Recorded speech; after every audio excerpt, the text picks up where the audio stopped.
Hello and welcome to Foreign Policy Focus, episode 40. I am the show's host, Kyle, and I hope you all enjoy the show today. This is actually the second time I'm recording this podcast. I had some problems with my laptop and had to restart it, and then the audio file I was recording got corrupted, and so it made it now that I am recording this episode for the second time. So, if you really like this show, then that means I guess I just need to practice with the show more often or something first. I hope it turns out well. This is the second time I'm going through stuff, so if I miss any points or forget anything, it may be because I forgot that I explained in the first take of this episode, not the second one. So if you got any questions or anything, feel free always to email me at kylesfilesblog@gmail.com or just message me on Facebook and I'd be happy to answer anything there. If this does end up being one of the better episodes, please get out there and share the show for me. It does make a difference. Right now we are really fighting this battle to try to explain to people how foreign policy really works. So few people actually know and understand what's been going on in the world since 2001 and even the years before it. So many Americans don't understand the narrative, and that for that reason the foreign policy is allowed to continue how it is. If people really understood the consequences of the foreign policy and the cost and effectiveness of our foreign policy, I think they would simply reject it, even if they didn't care about the people they were killing overseas. I mean, the Americans themselves are getting ripped off by our foreign policy. It's bad for everyone. It doesn't work. It costs a lot of money, and it's immoral. And honestly, the only person who could ever support it would have to be a politician or a lobbyist. So this is kind of the state we're in, and so if we ever want to start to win this argument in this battle, we really have to show people that what they've seen on TV for the past 25 years or so is just absolutely wrong. As Scott Horton likes to say, that the imagery is so perfect at 9/11, right? You have two planes filled with innocent American people coming out of the clear blue sky and hitting a building in New York City like nothing ever happened before this, and it's just out of nowhere the Muslims attacked us, and so we gotta wage war against them. Of course that isn't what happened. The U.S. had intervened in the Middle East for years and years leading up to the terrorist attacks on 9/11.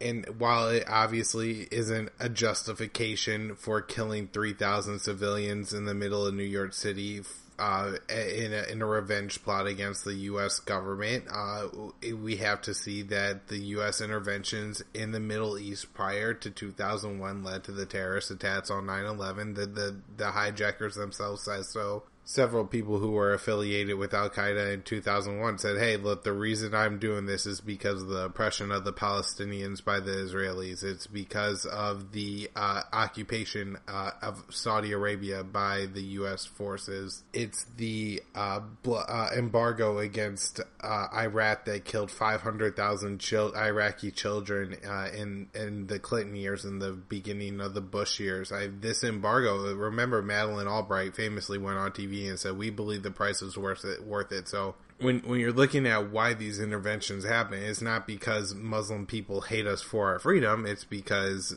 there are some insane people in the world who like to really just destroy things, and they got angry at the United States because the United States angered a whole lot of people, and we ended up with 9/11, right? And so, obviously, after 9/11, this wasn't a very popular thing to say. It's no fun. If a kid is injured, you don't want to go say to that kid, well, if you hadn't been doing that, you wouldn't be hurt now. I mean, you kind of look like a jerk for saying that, right? And that was the same feeling after 9/11, where you can't go and blame the U.S. or in any way point at the United States and say, hey, you made actions A, B, and C, and this is what led to D. And even if, it's not right and it was immoral what the other people did, this is a consequence of what your actions are. And so because nobody ever made that argument, because nobody ever said that, the narrative became that the Muslim people must hate us because our freedom. I think a lot of people end up believing that Muslim people are evil or something like this simply because the narrative that the media tells us doesn't make sense. And so if they're lying to you, there could be several reasons for it, but you're just guessing then, right? Like, the media covers up for even the Obama and Hillary attacks in Libya. I mean, nobody ever condemns the United States for that or any other foreign policy actions. And because of this, they could say it's Islamophobic to hate people, Muslim people, because, you think that they're all terrorists or that so many of them are terrorists and we can't let them in our country and all this. But if the left-wing media was being honest and saying what actually was going on in the world and explaining that there's not terrorists in the world because Muslim people are evil, but because Madeleine Albright is really a very evil person and believes starving children is worth the price of trying to get back at their government, and because Barack Obama and Hillary Clinton went to war in Libya and Yemen, and Hillary Clinton is completely corrupt and sold the Saudis $100 billion in weapons, and, Donald Trump's obviously going to make the same mistake, and Bush deserves a lot of the fall for this too, but because nobody ever tells people this, you can't blame them when they reach absolutely ridiculous conclusions. And so that's the state of the world, that absolutely nobody's telling the truth, and this is leading to a large group of people to start to reach absolutely ridiculous conclusions about the world. But if anybody was honest, if anybody listened to us, people who are saying like, hey, look, blowback is a real thing, we have to be concerned about U.S. foreign policy actions overseas. We had to evaluate the morality of our foreign actions overseas. No, we don't need a stupid $1 trillion F-35 plane. I mean, this is all ridiculous. And we need to get the narrative out. We need to explain to people, hey, look, this is the truth, because they don't know the truth. How many people do you know who aren't people who listen to this podcast who can successfully label and identify all the countries in the Middle East, or even just the ones that America has significant involvement with? Although, I mean, that's pretty much everywhere. If you move from Mali all the way really to Pakistan, I think I could, name a U.S. intervention in those countries in the past 30 years or so, and pretty hostile and aggressive in all of them. Looking at Mali, you certainly have the spillover from Barack Obama and Hillary Clinton's war in that country in 2014. The destabilization of Libya made a lot of Tuareg fighters flee back home to Mali, mostly because I think they were part of kind of Gaddafi's fighting force, and when Gaddafi fell, they really lost all their protection, so they fled home.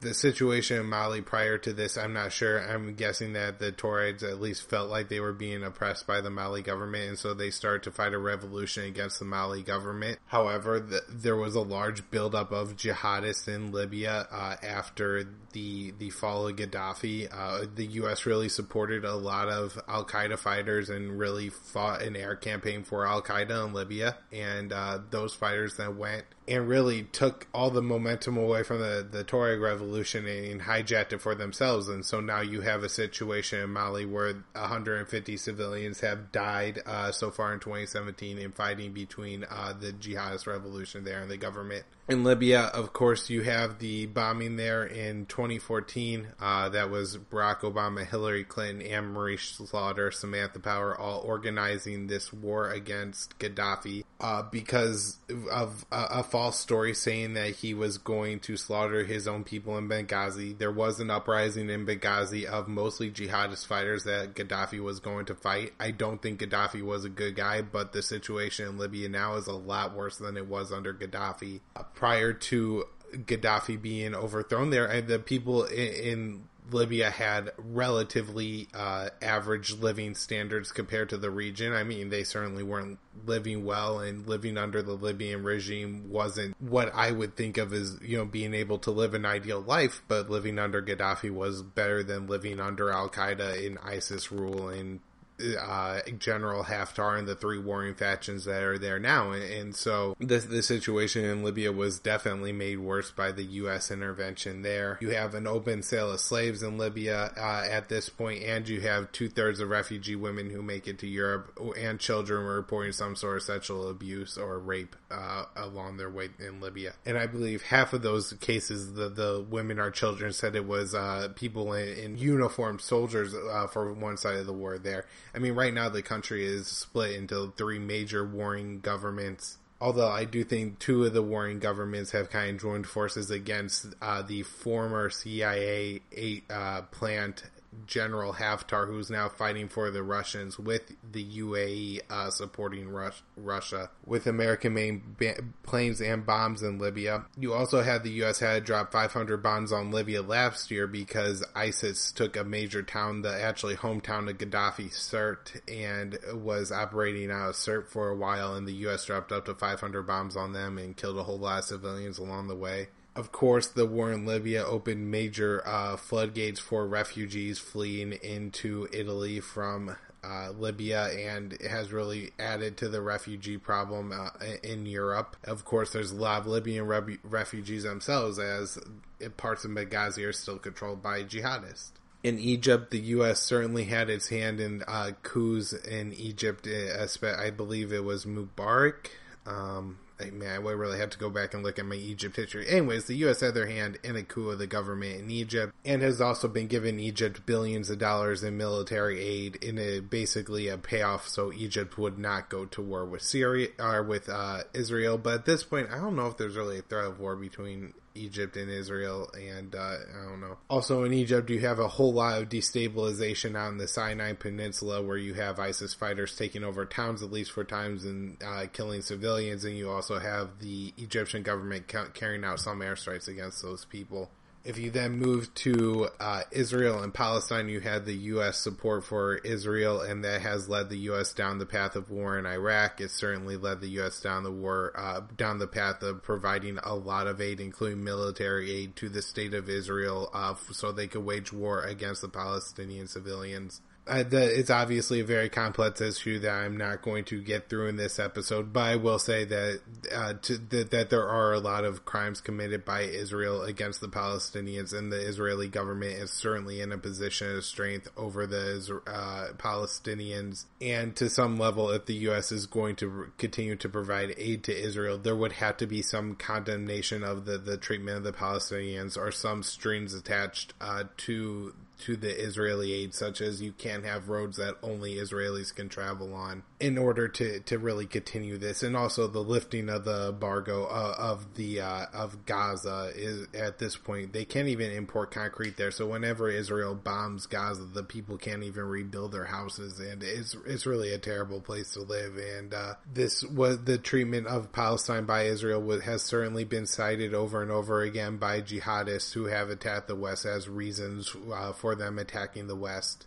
The U.S. has certainly allied itself with the Jordanian government and has trained Syrian rebels inside of Jordan. In fact, a jihadist infiltrated one of these Syrian rebel groups inside of Jordan and killed 3 U.S. troops there, it sounds like, or I forget exactly how the story went, but 3 U.S. Special Forces operations troops died in Jordan. In Syria, the U.S. has obviously had a lot of involvement. A lot of those fighters they trained in Jordan, I mean, most of them just gave their weapons to the jihadists. Certainly a lot of American-made weapons have gone through the hands of our so-called moderate rebel allies into the hands of either Al-Qaeda or ISIS. Al-Qaeda and Syria has many names, including Al-Sham and Al-Nusra, but all the same, they all pledge allegiance to the leader of Al-Qaeda, and obviously with that kind of allegiance, you know these are not good people, and are the one true enemies of the American people around the world. And while I often, will point out that that this is blowback, but the Al-Qaeda people do hate America, and if there are people who are trying to harm America, it's the jihadists, the Al-Qaeda, and the ISIS fighters. Also in Iraq, you have the arming of the Kurds by the United States, and this has created tensions with our ally to the north of Turkey. Turkey is, of course, a NATO member, and the U.S. has allied with Turkey, even though Turkey allowed what was known as the Jihadist Highway to run through Turkey, allowing foreign fighters to join ISIS through the Turkish border, flowing into Syria there, and they also allowed a lot of ISIS oil to flow out of Turkey. And so this is a case where our NATO ally is not advocating for, but certainly assisting the groups that are hurting the groups that are most likely to attack the United States. Lebanon, we haven't had any really interventions recently, and that's because after I believe Hezbollah bombed a U.S. military base of some kind and killed a whole bunch of Marines, like I think 300 Marines in the 80s under Reagan left. So that was the one place we left, and that's the one place where at least we're not currently at war. So maybe that's a good sign. Moving east of Syria, we have Iraq, and of course we have an Iraq war under the first Bush, an embargo under Clinton that killed 500,000 Iraqi children and a whole bunch of other civilians. Under Bush 2, we have the second Iraq War and then the surge in 2007. Under Obama, we have the continuation of the bombing campaign in Iraq through, I believe, 2012, and then the restarting of the war in 2014 against ISIS. The U.S. has consistently had sanctions against Iran and had ridiculous expectations of the Iranian government that the Iranian government can never meet ever since the Iranian Revolution. However, since George Bush II, we've really demonized Iran, put them in the axis of evil. This continued under Obama and Trump, although we did have the nuclear deal with Iran, which was one of the few steps in the right direction we've had in the Middle East in quite some time. Saudi Arabia is a major ally of the United States. Under Hillary Clinton and Barack Obama, the U.S. sold like $150 billion worth of weapons to Saudi Arabia, and we have the Trump administration looking at selling another $100 billion in weapons to Saudi Arabia. Most of these weapons are directed at its neighbor towards the south, Yemen, where Saudi Arabia is waging a vicious war against the people of Yemen. Right now, there's a lot of concern about the port of Hadaya, and if Saudi Arabia would decide to pursue a invasion of the port of Hadaya, it could cause a famine in northern Yemen and really starve millions of people to death. Currently, 17 million people are in need of food in Yemen, and I believe almost the entire country, other than maybe 5 million people, have no access to medical aid at this time. All the country's hospitals have been bombed to death. Of course, Saudi Arabia is a major exporter of Wahhabi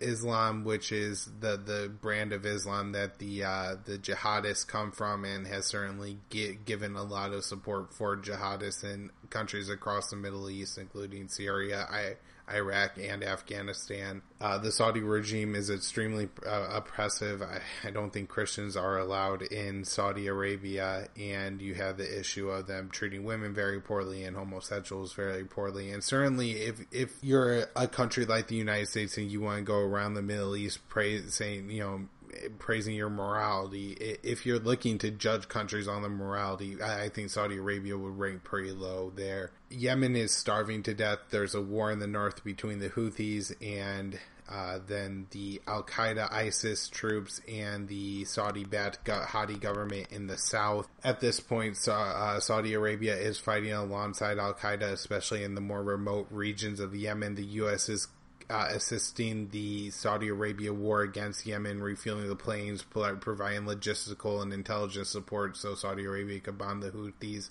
And at the same time, we're waging a drone campaign against the Al-Qaeda forces that are allied with the Saudi forces. So we're fighting on both sides of the war. I don't know if this is like the most awkward battle strategy of all time, when we're just trying to like bomb who we judge as the worst people on each side of the war, but make sure nobody ever wins the war. I'm not sure. I mean, we had the botched raid in Yemen at the very beginning of Trump's administration, where one U.S. Special Forces member died alongside a bunch of poor villagers in that country, including a mother who was running with her child, was shot in the back of the head. So, I mean, absolutely disgusting things happening in Yemen. In Somalia, we have heavy U.S. interventionism.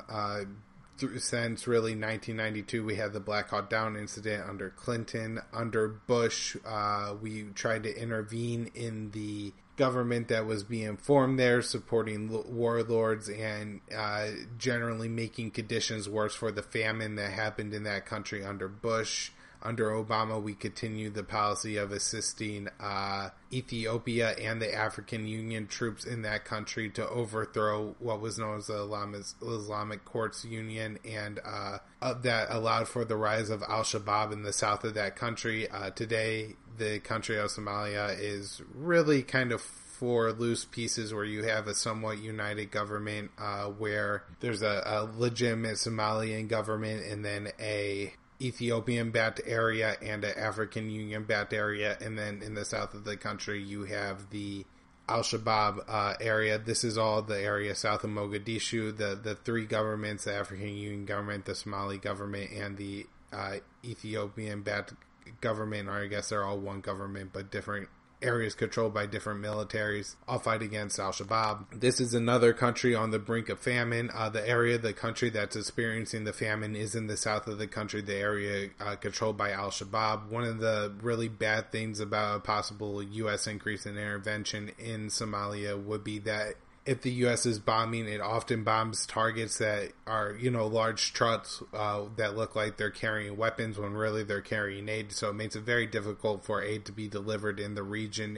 And of course, then the Somalian Al-Shabaab leaders will have more of a reason to try to control the resources in a wartime, and really, it'll just make the famine a lot worse. The UAE and Qatar are both heavily armed by the U.S. government, as well as the Kuwait government, but we also fought the first Iraq war for Kuwait under the first Bush, of course. While the U.S. arms and sells weapons to both the UAE and Qatar has certainly helped Al-Qaeda fighters in Syria, and the UAE has helped Saudi Arabia to fight their war in Yemen, and has also backed General Haftar in Libya. In Afghanistan, the U.S. has continued its war there since 2001 without any success at all. The Taliban at this point control the most territory since 2001, and it's looking like eventually they're just going to keep taking more and more ground. In Pakistan, the U.S. has carried out a drone war there for years and years and years. That drone war seems to mostly kill civilians and children. However, occasionally they claim they get a terrorist there. Of course, there are a lot of terrorists running around in Pakistan, some that are more targeted at the Pakistani government. We had a Pakistani senator be the target of a suicide bombing. He actually survived, but 25 people around his motorcade died. The UN also condemned Pakistan for having a pervasive culture of torture in its police, intelligence, and military. Of course, Pakistan has border skirmishes with its neighbor India pretty frequently in the area around Kashmir. This time we had 2 civilians being killed in the crossfire. And so this is the thing. This is what nobody knows. All that information I just gave you is what absolutely nobody knows about the Middle East, and nobody understands. Nobody gets why we have a terrorism problem, and why the U.S. is being bled dry, and why we're $20 trillion in debt, and we have so many really terribly injured people, either mentally or physically, from troops. We waste money on defense. Terrible regimes and ISIS continue to gain ground in the Middle East. The Taliban continue to gain ground in the Middle East. When on 2001 there were only a few hundred members of Al-Qaeda, there are now thousands and thousands of jihadists spread almost across the globe. And nobody knows about how all these failures and how awful the whole policy is. Everybody thinks it probably hasn't been going good, but we're fairly safe over here. We're doing all right. Nobody notices a $20 trillion bill, and nobody notices the sick and injured veterans, unless they're being praised as heroes, and the people who are dying. And it's all covered up by the media. They never do really any real good journalism. I mean there are some people out there. You have Patrick Coburn and Andrew Coburn and Justin Raimondo and Gareth Porter and really so many other people who are doing a good job, but they don't get on Fox News. They don't go in front of anybody and talk for any length of time, at least. Typically, if one of these people is brought on Fox News, it's in a panel with 3 other people, and then they'll make the first point saying, well, actually, the U.S. made the situation in Libya so much worse, and then you just had 2 people jump on top of them and talk over each other, and nobody ever understands the point of, the U.S. intervention in Libya did make the situation there worse. And if we look at that and we say, hey, this is what's going to now happen in Syria, let's not do the Syria, they never have time to make that argument. And of course, our politicians lie to us. I think this is probably mostly to do with a money thing and a power thing. Anytime the state's at war, the state becomes more powerful. Continuous war allows things like the Patriot Act to remain in place and really just helps the extension of the state power in the United States. And there's a monetary benefit because the military-industrial complex continues to just rake in the cash. I'm sure the lobbyists are rich. I'm sure the leaders are filthy rich. And they're all just stealing money from the American people, absolutely robbing us. How many thousands of poor people it takes to lose $1 million in taxes to very wealthy weapons makers who will then convince those people to wage a war for absolutely no real reason. And so this is why that there's nobody to tell the truth, and a lot of people don't want to listen. But if we all communicate this message, if we all say, hey, look, this is what you got to understand, this is what you got to know, and if you look at these facts, I think the situation is pretty simple. And if it's somebody from the left, I say make more of a moral argument. I think it carries a little bit more weight with them, and right now at least they're caring to are pretending to care about Muslim people being allowed in this country. So I say, hey, look, I could do you one better. Let's stop bombing their own houses. So if they come to the United States, it won't be by choice, not because their house caught on fire and the jihadists took over their towns. And to the right, make the American First argument and say, hey, look, it doesn't work and we're digging ourselves more in debt. And hey, every time you blow up somebody's house in the Middle East, and they're going to want to come to America because we blew up their house. So maybe we could convince them with that argument. All right, that'll wrap up my show for today. I actually touched on most of the news stories I want to get to today, even though I pretty much just ranted for the whole half hour. So I hope everybody enjoyed it. If you like the show, please share the show. I think this one felt good. I think I'm a little bit more happy with this one than some of my episodes in the past. But like I said, I think I did touch on most of the news stories I want to talk about. North Korea did test launch another missile, and the U.S. condemned it. I'll try to touch on that in that show, because I think this was one of the more important tests, and it was really disappointing to me. Also, we have a war ending in Colombia. The FARC rebels are taking the first steps towards the peace treaty there, so I think we should everybody should check out that article and just realize that a conflict is ending, and this does and can happen, and that should be encouraging and motivating to anybody who's a non-interventionist anti-war type. And there's a few stories I want to talk about in Syria, but I could get to that on Wednesday. Nothing really pressing. So if you like the show, share the show, subscribe on iTunes, and then follow me on Twitter at KYAALE. On Facebook, that's Kyle's Files, Files spelled F-Y-L-E-S. Of course, Kyle's Files is my website that I post daily news roundups at, but you can also catch those at thelibertarianinstitute.org. Thanks, everybody.